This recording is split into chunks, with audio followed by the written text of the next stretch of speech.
when you're true to your message, when you actually be a little bit bolder, you sound a little bit more like a lot of what we did, I'm like, stop it with that marketing crap. You're dancing around what you want to say. Like, what do you actually want to say here? That kind of stuff. What I love about that is it is the most empowering moment for someone to finally be like, I don't have to sound like that, and actually say it like they would say it. And when you see someone say something with conviction because they believe it, you believe it too.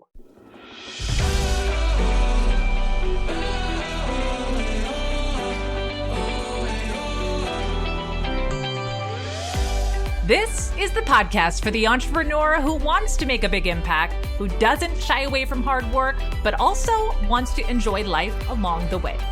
Hi, I'm Heather Sager, former executive turned entrepreneur, and I've spent the last 20 years working with premium brands on sales, marketing, and communication. And I've learned that when you become a magnet with your message, you only need a hint of hustle to achieve your goals. Get ready to be inspired and ignited each week with tangible strategies on sales, speaking, marketing, and so much more. This is the Hint of Hustle podcast. Let's go.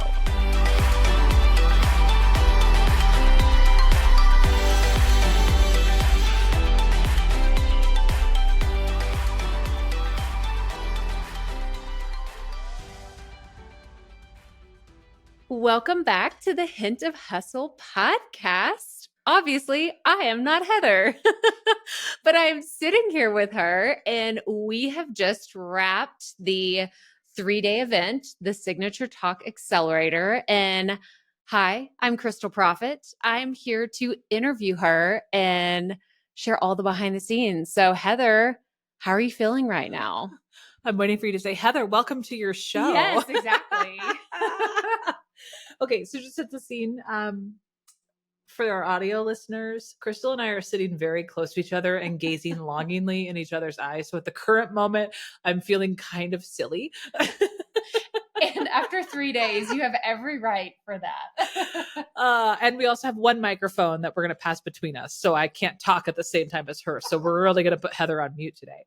I'm feeling tired. Mm-hmm.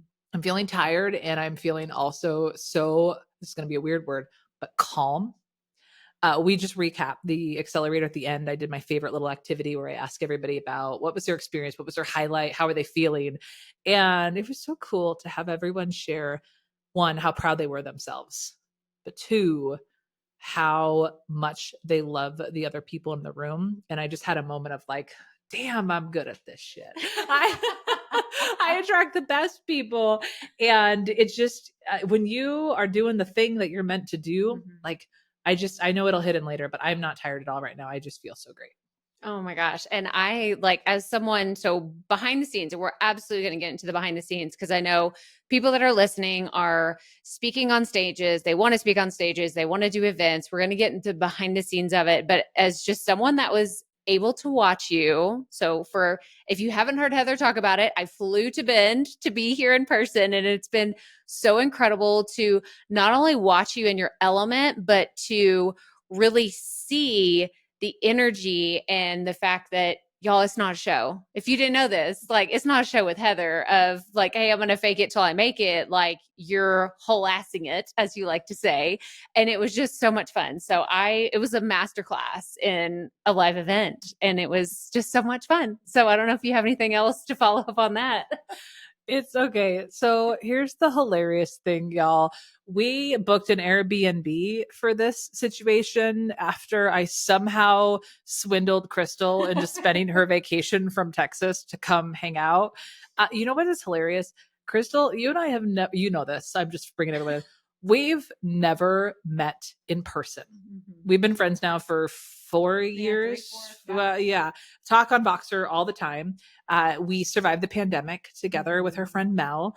We've done many interviews together on each other's shows, but we've never met in person. And so we've talked about having a girls trip for so long, and the fact that this is our girls trip of you watching me work whilst making sure I pee and you make coffee in the garage because you can have coffee and I am done with my caffeine intake for the day, has been a very hilarious thing. But I'm feeling really grateful that having an assistant to help with this. Last time I ran the accelerator, I ran it out of my office, which was a spare bedroom in our old house.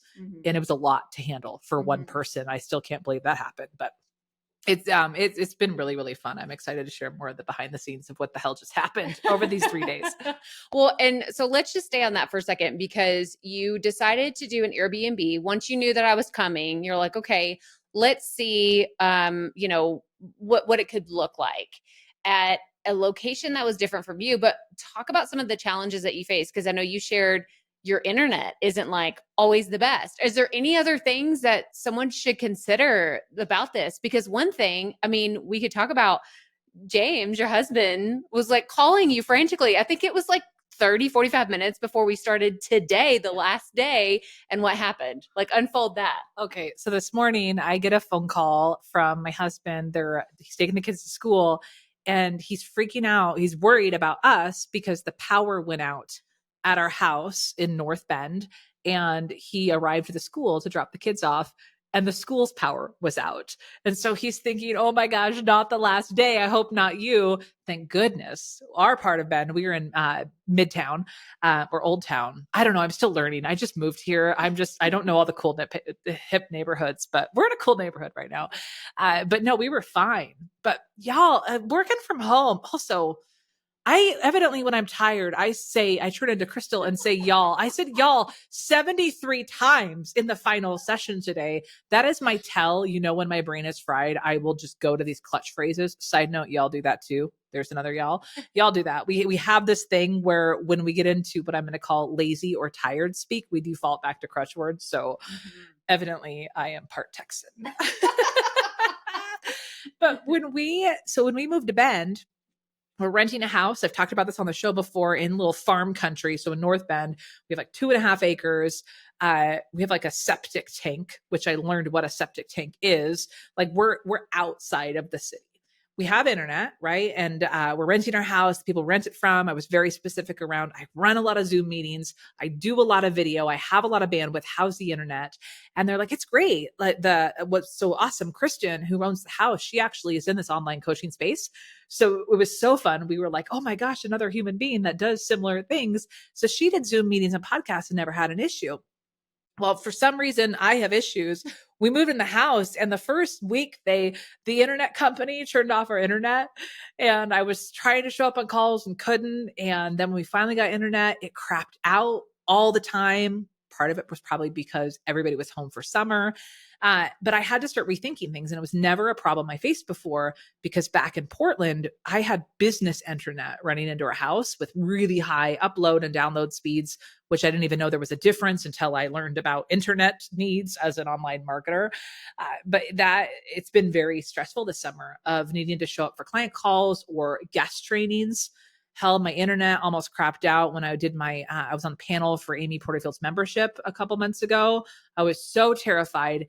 And then I was fine, but the poor presenter right after me, her internet kerplunked and she got dropped off right in the middle of her talk. Oh, I was so worried that was going to happen. So after all of those internet disasters this summer, I knew very early on, quite frankly, I knew this moving to Bend when I was planning the accelerator, that I had planned to rent a production studio.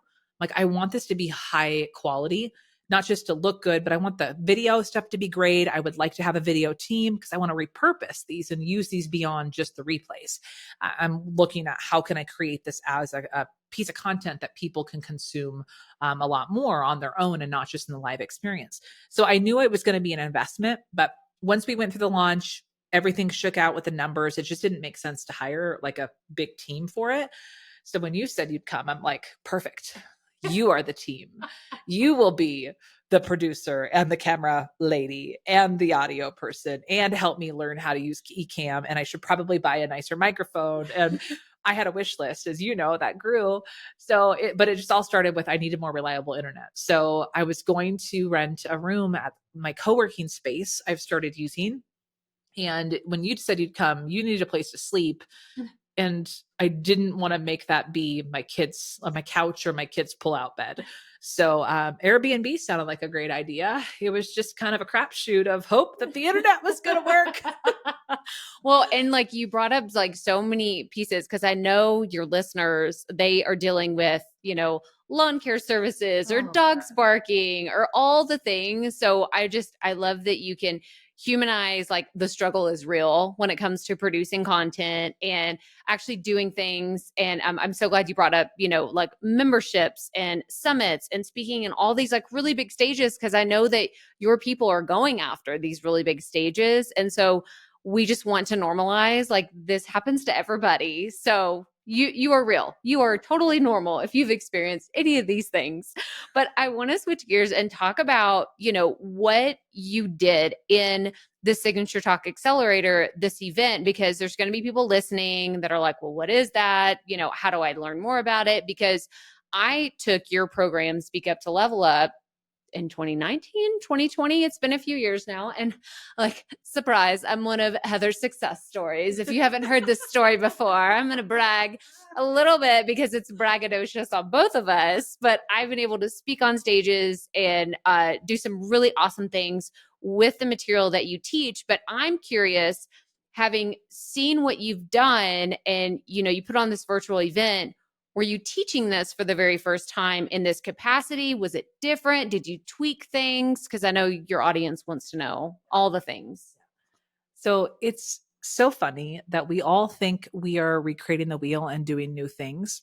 Mm-hmm. And what was really cool going through the content in this accelerator is the container was not new, because I did this for the first time back in April. At that point, it was brand new. Teaching live, even that container was not new for me. I've been live facilitating programs and multi-day seminars for 15 years. So it was not new to me. So it wasn't new to lead a group live through a training and facilitate it live. That like teaching live, coaching live, all of that, I have a lot of experience doing it virtually.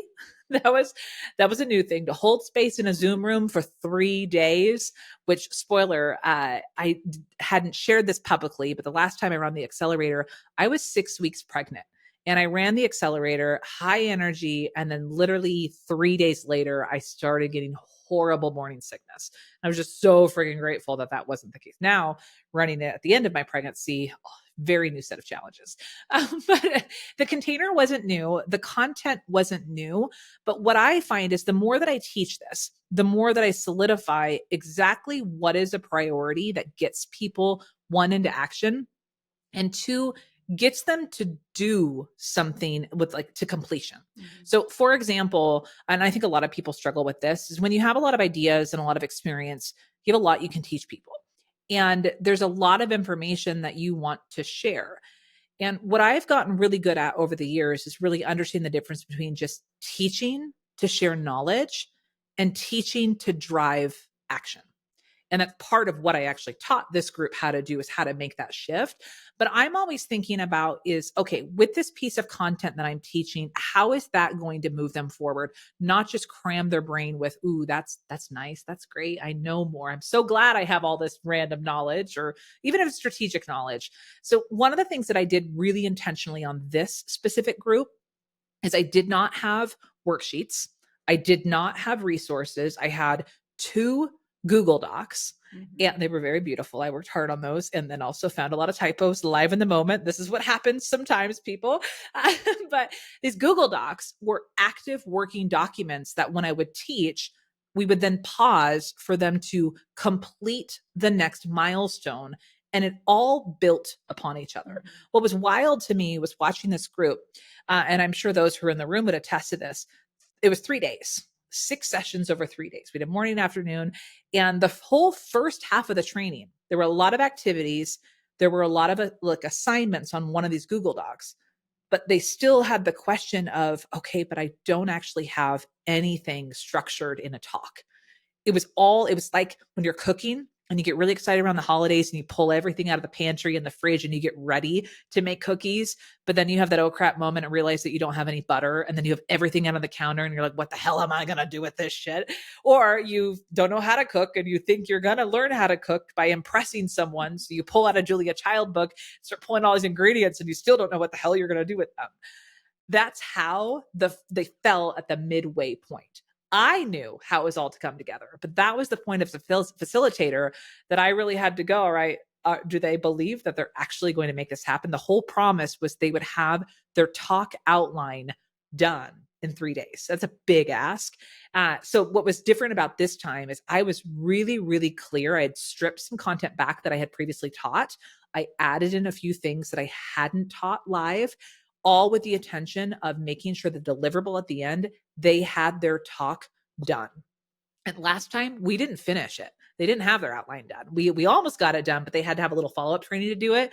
But this time they slayed. And that was just a really cool thing to see. But censoring it down by how they're going to take action and how this is really going to translate into a deliverable for them that they can use.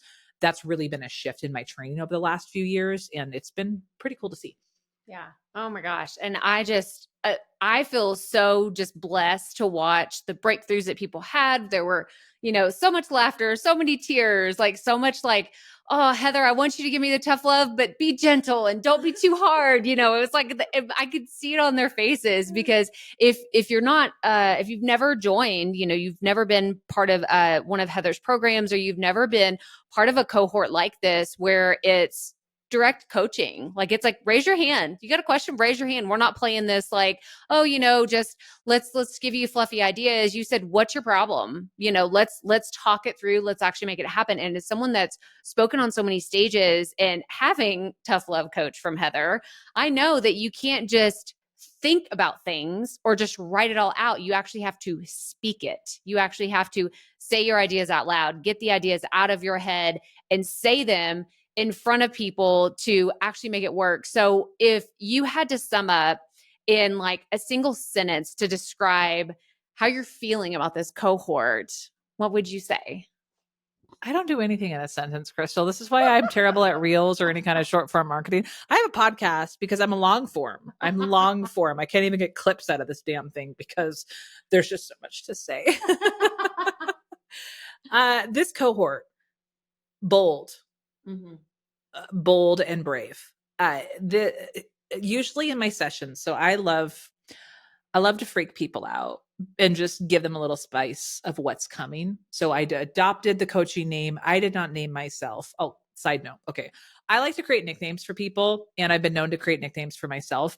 Years ago, though, I got a really great nickname from one of the guys on my training team back in corporate. We went bowling, which, as I shared today in the Accelerator, I am randomly a very talented bowler. What I didn't share was I'm so good at bowling, I joined a bowling league in college. Which really was just an extracurricular activity. It wasn't an actual league. I don't know. We went on Sundays and got pitchers of beer. And what I learned is I'm really good at the first game, but after that I suck. So I have like one shot. Anyways, I took my team as a team building activity years ago to bowling for like a fun activity. And nobody knew I was good at bowling. I forgot I was good at bowling. And I bowled a turkey, which, if you don't know bowling, a turkey is 3 strikes in a row, which what I find evidently is the normal adult human, when they go bowling, they're excited if they break 100, which I never not break 100. Sorry to brag, but not sorry. So I bowled a turkey and my team's like staring like, what the hell? So somebody screams, Carl, who was one of my trainers, he's amazing. He started screaming, Sager bomb. And that came from people in my training sessions. I don't remember who had yelled it years ago, but that was my nickname, was Sager bomb. So for years at my old company at events, people would scream Sager bomb across the room. I don't necessarily know if it was a compliment or if it spoke to my, grandioso personality on stage, but I was Sager bomb. That was my nickname. So fast forward, nobody knows me as that in this online marketing space, apparently now until this moment. But this group and the last cohort I went through, they nicknamed my alter ego Spicy Heather.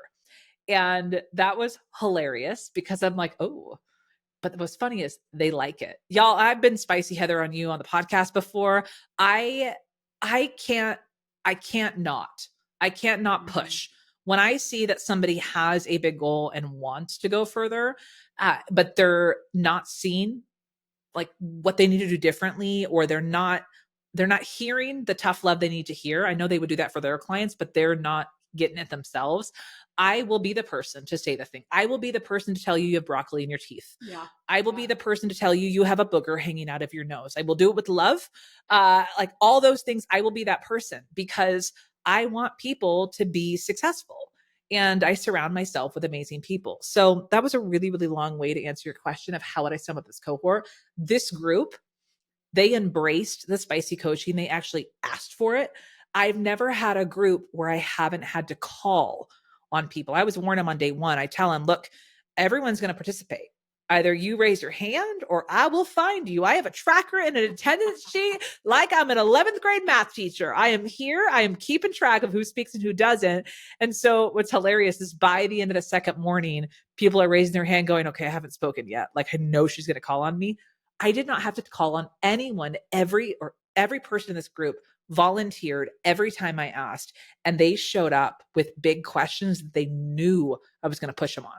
Like they weren't willing to just do the easy route. They wanted to choose the hard route so that they can actually build the skill and get better. And that was pretty cool. So I have mad respect for this group because they were there for the beaten in the best way. Yeah. It was really, it was fun. It was fun to experience with them because the growth was incredible.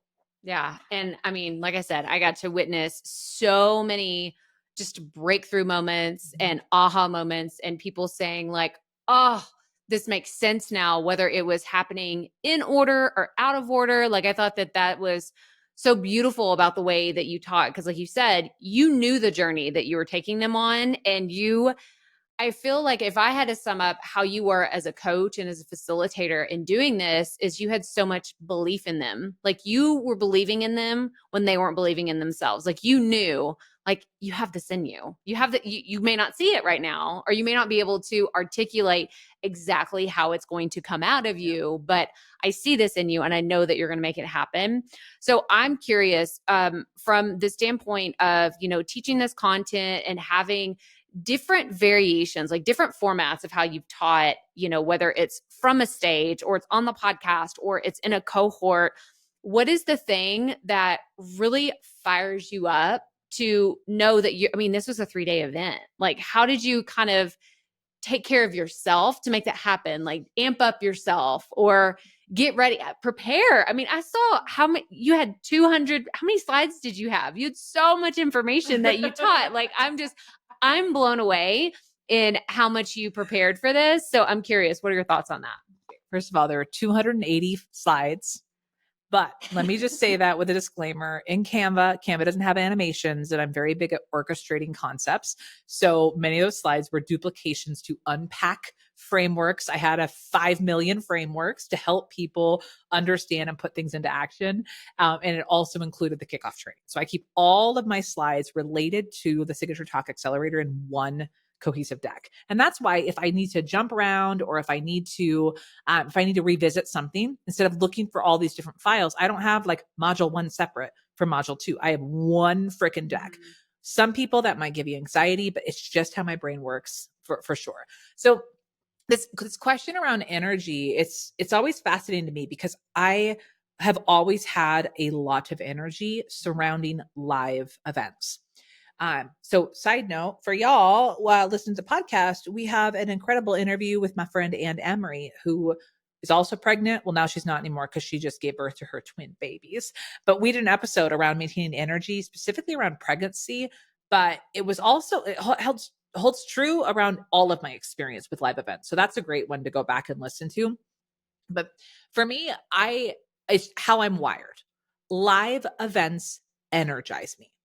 I know that's not the case for anyone. And this is why I don't really love making blanket recommendations of saying it'd be very easy for me to be a marketer and be like, I'm going to teach you how running a 3-day live cohort is the absolute best way for you to bring life back into your dead program. Side note, if you want to take that, I would be happy to put together a workshop for you. But I would not make that statement because here's the thing, like not everyone, I would actually say very few people could do what I just did over 3 days. Yeah. This is a skill that I have been grooming and cultivating and mastering over the last 20 years. I am very, very good, not just at teaching live. I am an exceptional facilitator. And that's what I did. I taught, I facilitated, and I coached my ass off for the last 3 days.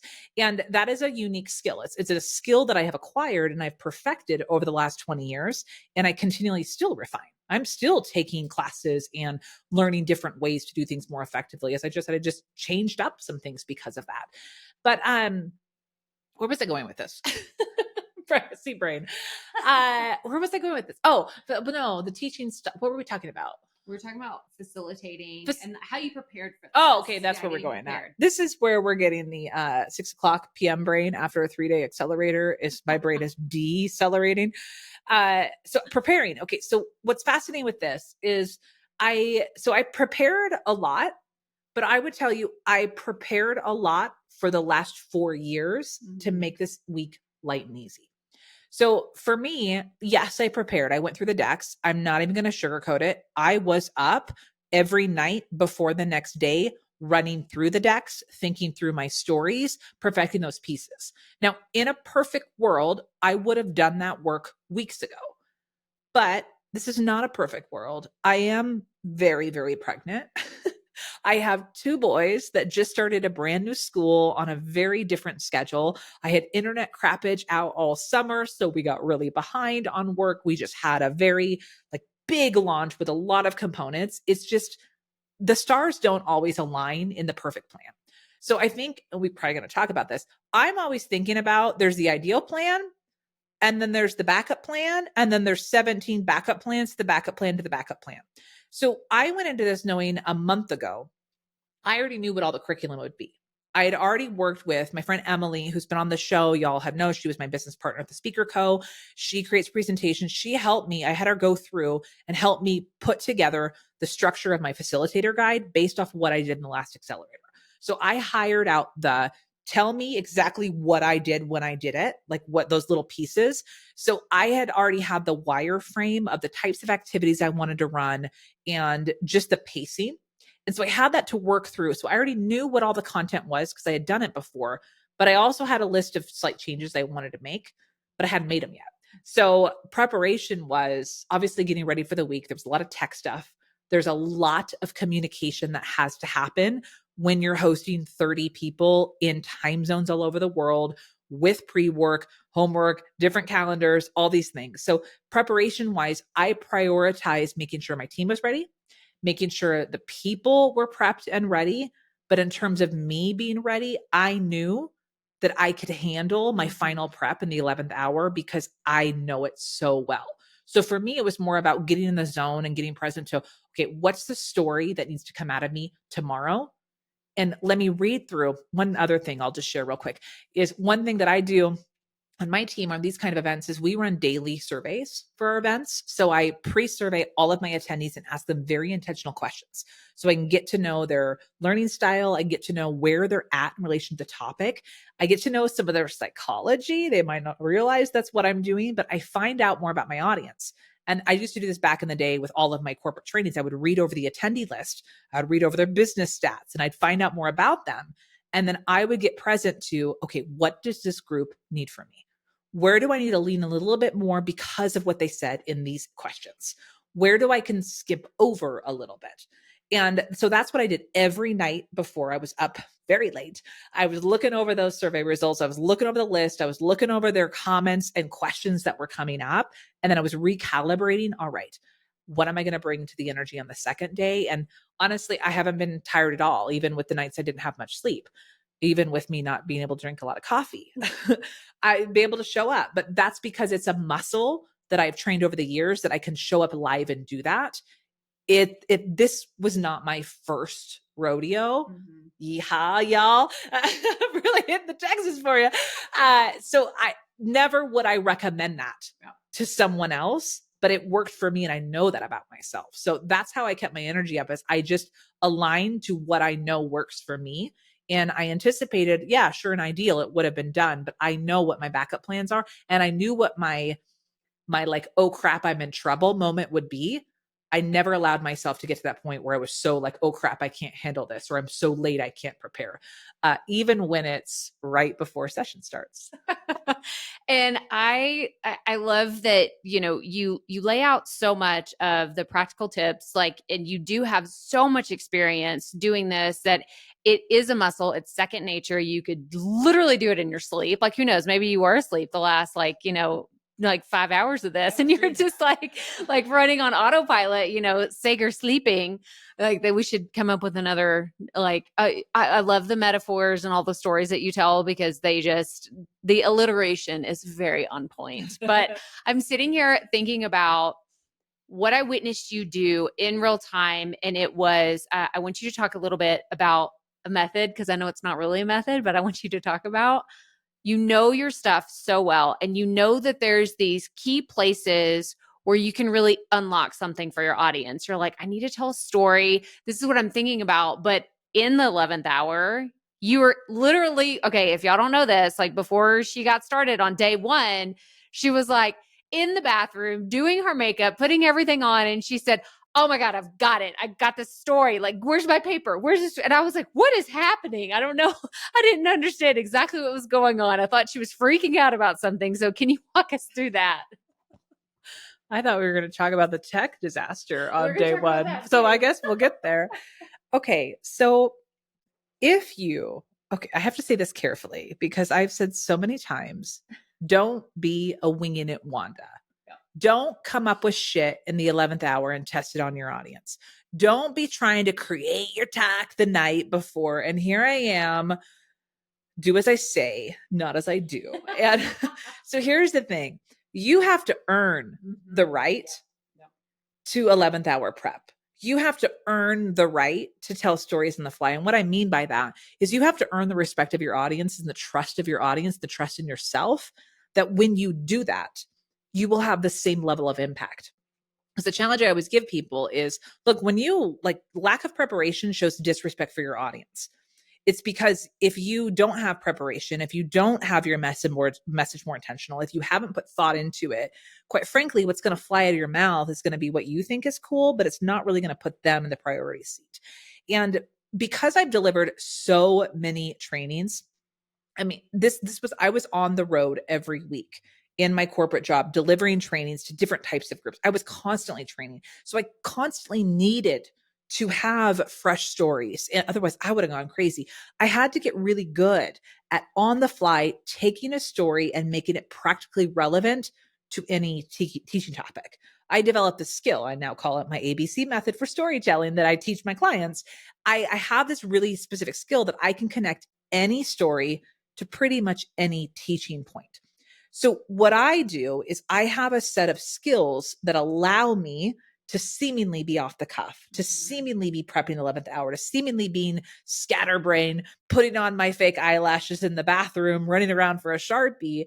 For someone else observing, it'd be easy to be like, whoa, she's like, whoa, a little out there, a little fly by the seat of her pants. Maybe put some pants on.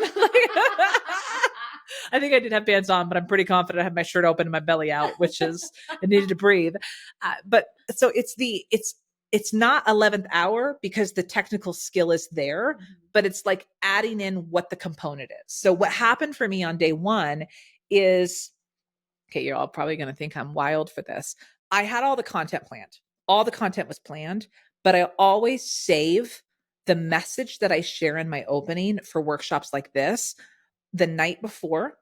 It always comes to me. And I know this about myself, which is why this is part of my process, is there's always a message that needs to come out. In fact, a lot of times on the podcast, I don't know what I'm going to say until I go on a walk or be like, this is the thing I need to talk about. That's where I'm at. Now, when I'm doing a high stakes webinar, when I'm doing a paid keynote, when I'm doing an event where somebody has booked me to come out, oh my goodness, I am far more like I have it all planned out. I know my stories. I know the ones that land. I'm talking about when I speak on my own stages. I'm talking about when I'm talking to my own audiences. That's where I play a little bit more. So back when I was leading a lot of trainings, that was my training department. That was my team. I knew the content. But day one morning, I was putting on my eyelashes. You're going to laugh. It's so dumb. But I had a moment where I remembered that I have a very specific set of eyelashes that I'm wearing. They're called Flutter Habit. no, I don't have any kind of referral codes. I'm sure I could find one. Give me my $3 if you want to try it. But they're like, I guess, semi-permanent. I don't know. They're part of this movement that came out of the pandemic when people couldn't go get their eyelashes filled for extensions, where you put them on under your lashes and they stick around for 5 to 7 days. I used to have lash extensions. I used to wear strip lashes all the time.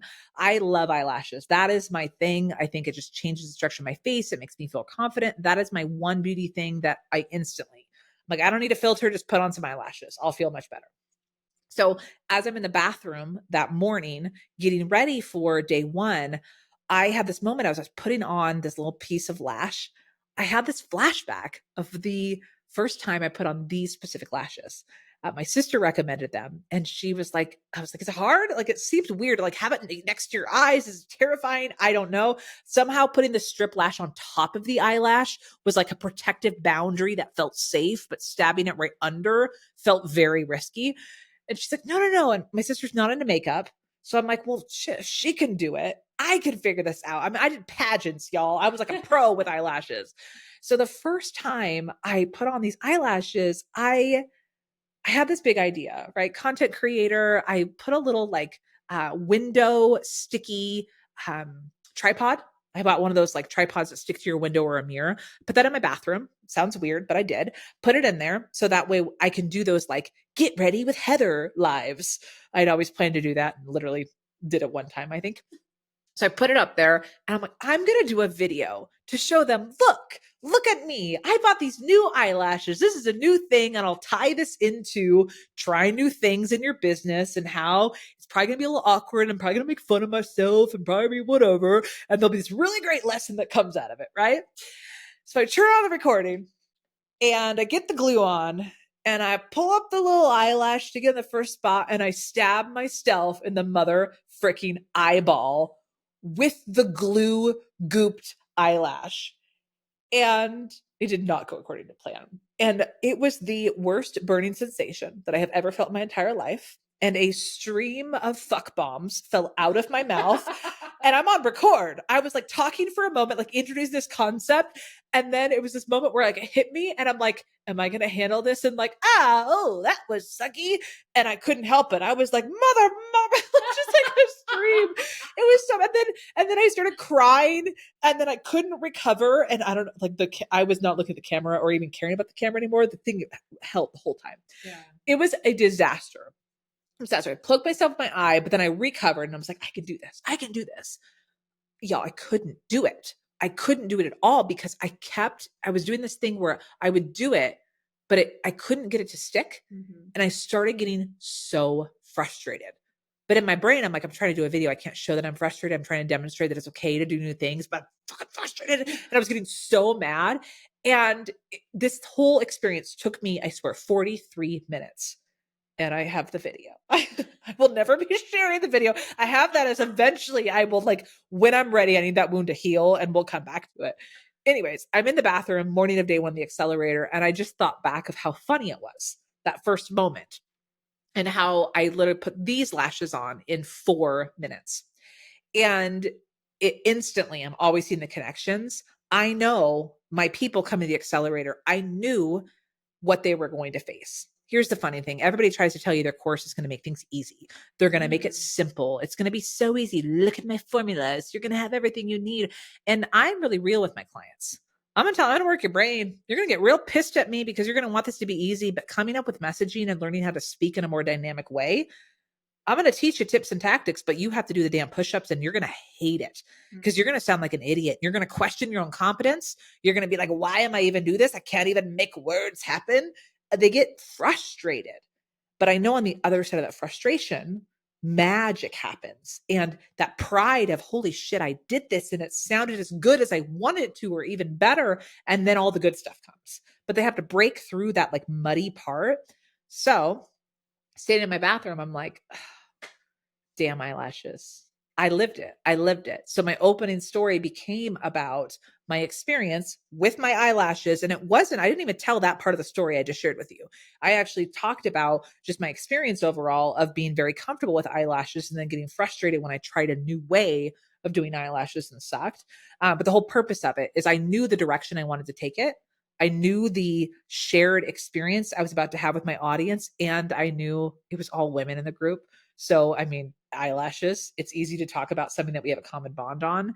But it was easy for me to come up with that because it was real in the moment.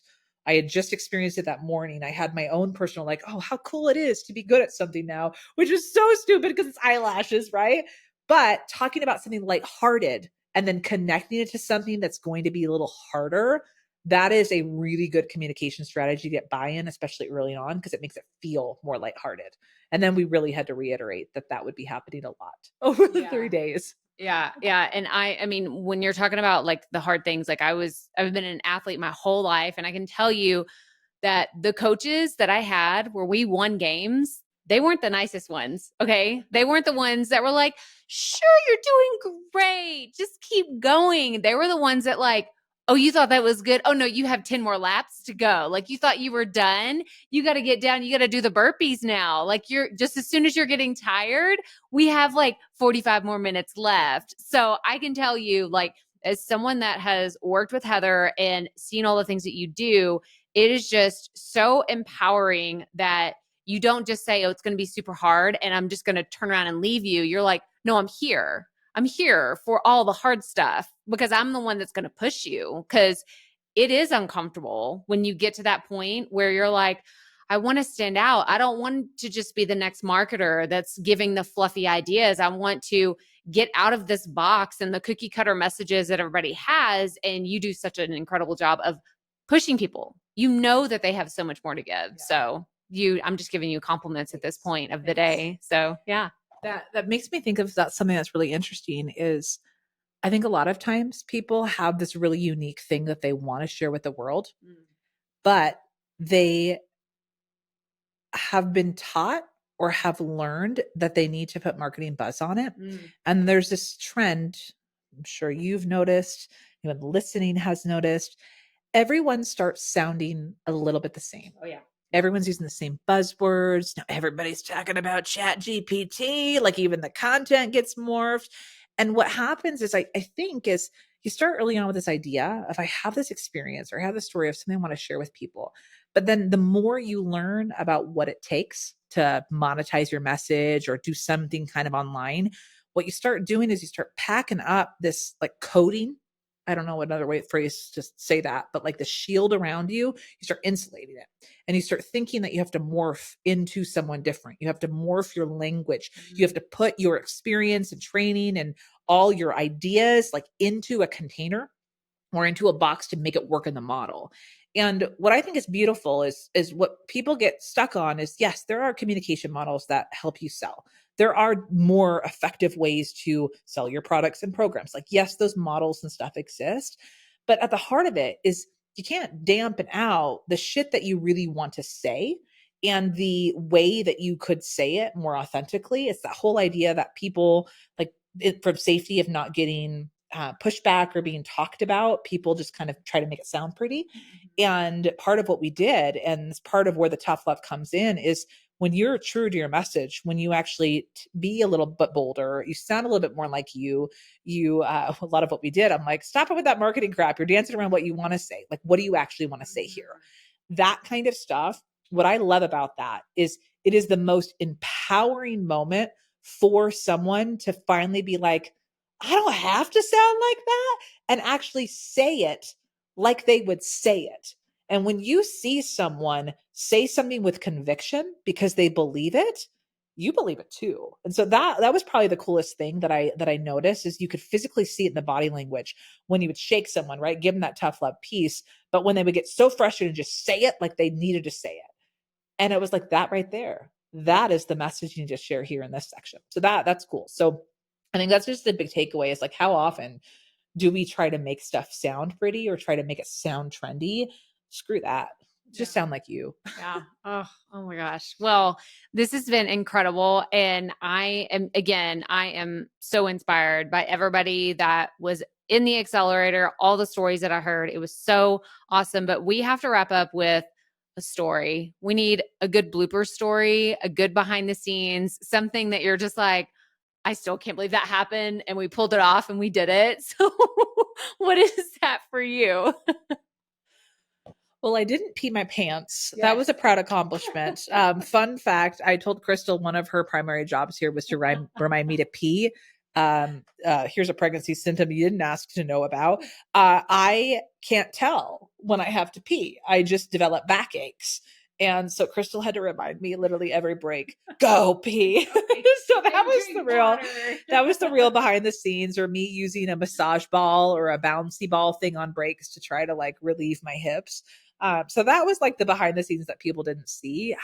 But bloopers, I don't know if our computer ran out of storage recording. So that was fun in the last 30 minutes of it saying, oh. Well, what I was going to say is the monitor of packing the monitor, bringing the monitor to Airbnb. Oh, But what did you forget? Okay. So before the training, she wants me to go there. So Krystal came over to my house on Monday. I picked her up from the airport. We came over. She saw my home studio. She helped me get everything packed into my car, and we trucked our way over here after having some fun with my kids. My kids grew very fond of Krystal in their few hours of getting to know her, and in fact asked mommy to leave and Krystal to stay. So that was fun. So we get over to the Airbnb, and Krystal and I start setting up the lights, the camera. I have an external monitor. I have my Mac. Krystal brought her fancy camera from Texas, and we each had multiple mics that we were wanting to increase this and be like kind of fancy here with studio quality. We had some big plans. I had planned a test in advance, and it just didn't happen.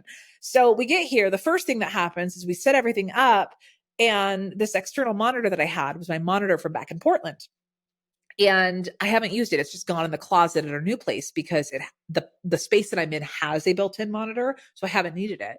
So in our rush to pack the 11th hour shit at our old house, I thought I'd put all the cords in my tripod case. I have tripod cases, lighting cases. I have all this stuff that's been in the closet, and I haven't looked at it since. And we get here and unpack everything. And I'm like, oh, I forgot the monitor needs a power cord. I had the little dongle-y thing to attach it to my computer, but there was no power cord. So I'm like, crap. So luckily, I called my husband's. We had James bring it. No, it wasn't even happened yet. We had the boys. So we had my family come over for dinner at the Airbnb the night we were getting ready. Wanted to let the kids see a little bit of behind the scenes. And then I needed to kick them out because we had to focus. Like, don't touch anything. Yeah, don't touch anything. Just sit there and eat your pad thai, child. Literally, that's what came out. They were allowed to come for like 30 minutes to have dinner with us and then leave, but that was fun for them. But while we were here, I asked James, I'm like, hey, grab that, plug that in for me. He's my tech guy. And he looks at me and he goes, where's the power cord? And I look at him, I'm like, I don't fucking know, James. I don't know what a power cord is. It's in the case. And he's like rolling his eyes like, no, I should have had him pack for us. So we had no power cord. And here we are. At that point, it was like 8:30 at night before. So James is like, I'll bring it in the morning. Well, James has to take our kids to school. They have to be there at 8:55. And our session was starting at 9:30. And fun fact, I decide I want to use a new software to do this entire training called Ecamm because I wanted to have more control over it. And I've heard so many of my friends talk about how easy it is. I'm like, I finally need to become modern and use it. And I had every intention of learning how to use it until this moment. I watched a YouTube video on Sunday night and another one on Monday. But here I was on Monday night with no external monitor and no way to fully test my production system that was happening the next day. And by the way, none of the microphones would be recognized by the computer the camera or the camera. And we couldn't test anything until the monitor worked. So James promised he would be here by 9:10. He was here by 9:18. To plug it in, to which I'm also thrusting a light kit saying, also plug that too in, please. Yes. And meanwhile, Krystal had spent all morning trying to get the camera hooked up.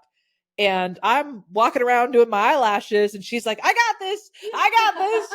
And so I finally said, I'm going to tell you, if in 20 minutes we do not have a camera worked up, we shall be using my built-in camera on my Mac. And I'm perfectly fine with that. But just so you know, we will pull the plug in 20 minutes, which we did. Yeah. So we had to not use the camera. We had to simplify. We didn't use any of our fancy mics. We used the cheapy lavalier mic that you brought in your little baggie, which was great. And James plugged in the computer and we got it all working. We started 10 minutes late.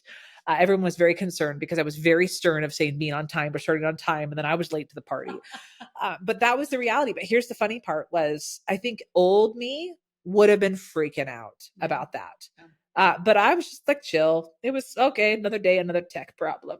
Yeah. Yeah. I mean, like it was like real flop sweat happening like right before, but we made it all work. And actually I wanted to say one last thing too about having the Airbnb. If you're going to do an event like this, it was so awesome to come and set up and utilize all the furniture. Like we moved things out of different rooms. Like there's all kinds. I mean, if you're not watching the video, you're only on the audio. Heather will have to share. Like we have her plant from her house. We have a bottle from it's Hint of Hustle. It's got the sticker on it. We moved chairs. We moved bar stools. We moved like actual display things. Y'all, I was up on the couch balancing like a high wire act, putting a whiteboard up in the window because all of a sudden the light was like there was a beam right across Heather's face at like 2:30 every day. And I was like, oh, that's my cue. So you just have to pivot. Like just, I love that you shared. If this was your very first event, you probably would have just been like, oh my God, it's such a disaster, all the things. But once you get into it, and I think that the thing that you do so well is you just know that the message you have to share is more important than a webcam, than a microphone, than if there's, you know, a slight, like just line of light going right down your face. That's like the grace of God saying, you're doing the Lord's work, Heather. That is what is happening. But again, I'm just in awe of everything that you're able to do. And you're a freaking rock star and you're so awesome. So how do you want to close this out? Well, first of all, thank you for coming all the way to Bend and using your vacation for it. Like, let me do a little power tip thing. Okay. Yeah. So if anyone wants to run like a big live training, it doesn't have to be a multiply thing, but maybe you want to do like your live launch. You want to do it somewhere special, right? You want to make it more of an event. I highly recommend, renting a spot to do it. Doesn't have to be an Airbnb, but just little quick power tips of a couple things that we did. It wasn't as simple as just booking an Airbnb. Price-wise, I think I spent $1,300 on this house for 5 days.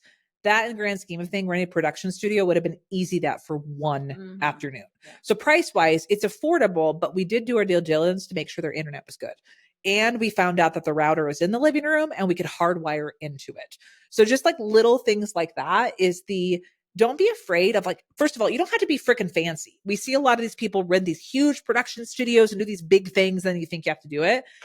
We're in a townhouse in a suburban neighborhood outside of Cool Town Bend, right? So it doesn't have to be overcomplicated, but keep it simple. But just make sure that you test some of those things in advance. But you can do it on the cheap, y'all. Like I know $1,300 can be like a lot in the grand scheme of business expenses. It's less than my course. So it's like, you could do little things like that. So I'm so glad we do it. I did it. I think it elevated the quality of it. Our attendees loved it. And honestly, it was so nice to be away from my everyday life. I spent the night here, except for last night, spending the night here away from your family. For those of you who build your businesses next to your family, a little space is good. So you don't have to take on their needs as well. So there's some power tips if you're thinking about running your own live training from somewhere other than your kitchen. Yeah. So I think this is it. I'm so freaking excited. So just so everybody knows, like I'm in the middle of like, this came at the perfect time for me because I'm in the middle of redoing a webinar. So I have more shit to go. Like I got a 4.5 hour plane ride. Actually I have 2 planes tomorrow where I'm just going to be in like my Google Docs doing all my magic behind the scenes. But if someone's listening to this and they want to know more about all the things, like, are you doing another accelerator? You got a baby on the way. You got lots of big things coming up. So what's next for you, Heather Sager? What's next is we're going to keep this baby cooking because this accelerator kicked off a cohort. So we have the next 6 weeks where these people are going to be finishing and taking their outlines to the finish line. So this was just the start of getting their shitty rough draft out so that we can polish it and make it a talk for the stage. So that's my number one priority, is to take care of my cohort students, my speaker society members. But I love live facilitation. And I think that there's no experience like it. I don't think there's any other educators in the space who do what I do in the way that I do. Speaking coaches, most that I know of, they work one-on-one or they have online programs with office hours, which is what I used to have. But for me, there's something very magical of that live piece. So I've always known I wanted to integrate live events into my business. Last year, I ran the Bougie Biz Retreat in the fall, which was equally exceptional, also in person. That will be part of my future. So what I'm focused on from here on out is getting this baby ready. But my plan is, I know the content of the accelerator to help people get their ideas out. I know I can't be the one doing that all the time. And also coaching with me is not cheap. So I want more people to have the courage to share their message and to start showing up messy so they can get better and more effective at selling. But you have to start.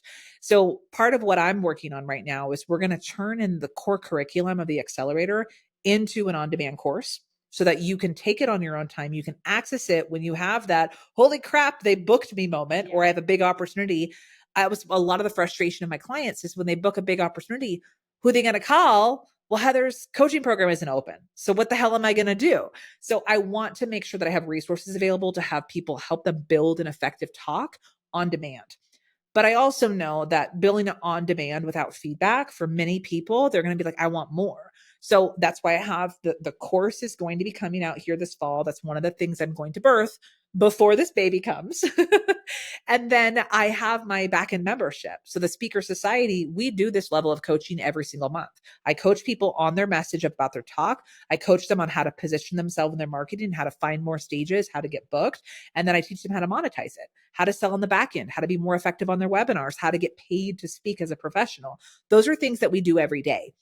Not every day, but every month in the Speaker Society. So that's where my focus is going to go, is people coming to the accelerator for the foreseeable future. It's going to be come through at your own pace, but you're going to get Heather, except for I'm going to take a little baby leave here for a hot minute over the holidays, but you'll get me and you'll get that spicy love and super effective coaching inside my membership. So I'll still be providing that experience, but my coaching will be reserved for my society members. And then my plan on, as long as this baby is conducive with it, I want to run more in-person retreats or facilitated live cohorts like this, but slightly in a different way to allow people to have that transformational experience in a compact time frame. I know I have the unique gift that I can do it and have people have a delighted experience that gets them results. I need to do more of that. So I definitely see that happening. It's probably going to be quite a while till I do that. But a live event and definitely a virtual cohort is on the horizon for some point next year. Yeah. Oh my gosh. Well, and I don't know if you're going to do it here locally in Bend, but it's gorgeous here, y'all. Well, I'm here in October. I will be jetting out of here before the snow arrives because that's not my thing. But yeah, I would love to come to something like this in the future. Maybe I'll be the next AV person. I'll be the official producer of the Sager Bombs and all the things that Heather has going on. But thank you so much for just joining me today for this conversation. And, because I'm interviewing you, I don't really know how to end this. So thank you for taking over my podcast, Krystal. Yes. I'm pretending to be Heather Sager Spicy Bomb. All right, friends. I hope you enjoyed that behind the scenes. I'm going to take back over hosting duties and say thanks, Krystal. We'll see you in the next episode, back for our normal solo show happening next week. Bye, friends.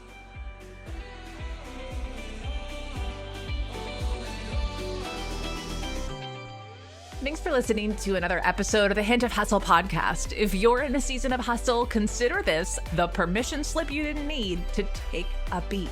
Go on a walk, stretch, call a friend, go reheat that coffee for the 4th time and actually drink it. Because those big dreams you're chasing, they require the best version of you. And if those goals include expanding your audience, establishing your industry credibility, and selling your premium price programs, the best way to tackle this is through speaking. Your voice is your best brand asset, and we'll teach you how to use it as a marketing tool. Head on over to thespeakerco.com/start, and I'll see you there.